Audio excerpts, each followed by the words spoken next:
एक जो इन्फॉर्मेशन है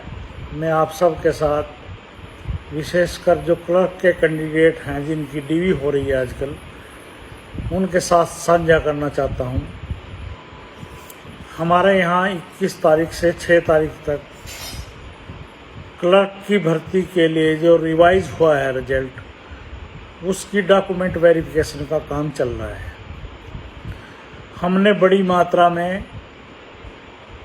जो इम्पर्सोनेशन के केस हैं, जो सीटर के केस हैं, वो पकड़े हैं।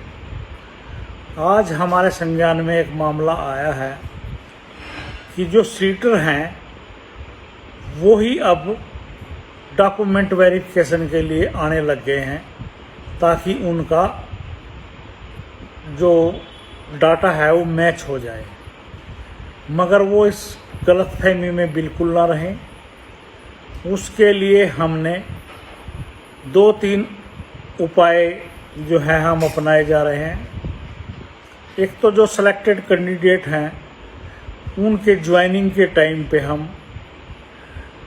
उनकी बायोमेट्रिक लेंगे, तब भी मिसमैच जो मिलेंगे उनको बाहर करेंगे, FIR दर्ज करेंगे, 3 साल के लिए उनको डीबार करेंगे और उनके नाम सार्वजनिक करेंगे ताकि समाज को पता लगे कि हमारे समाज में बैड इम्प्लीमेंट्स कौन हैं। इसके साथ साथ हमने आधार कार्ड जिस कंपनी ने बनाया था उनके साथ हमने एक MOU किया है कि जो सिलेक्टेड कैंडिडेट होंगे उनका पूरा का पूरा डाटा हम उस कंपनी को देंगे और जो आपका आधार कार्ड बना है उससे वो मैच करेंगे कि आपने अपनी परीक्षा में किसी और सीटर को तो नहीं बैठाया, आपने डीवी में उसी सीटर को तो नहीं भेजा। और इसके साथ साथ हम एक और काम करेंगे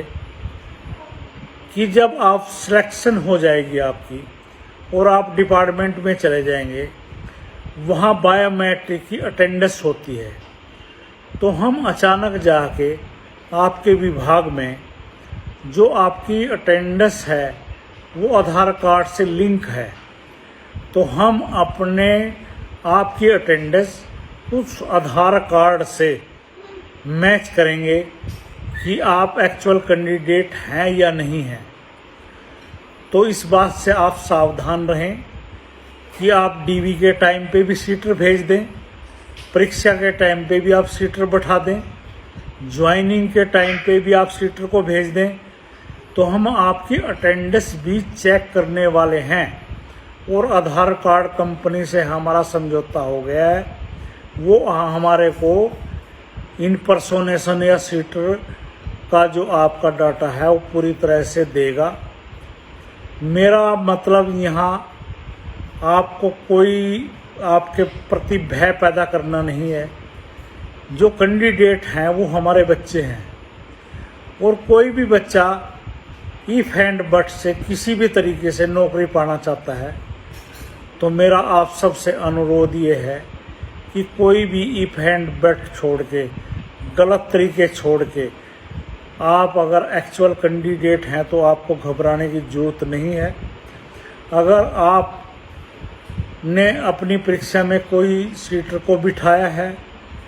या आपने सोशो इकोनॉमिक के नंबर झूठ बोल के लिए हैं,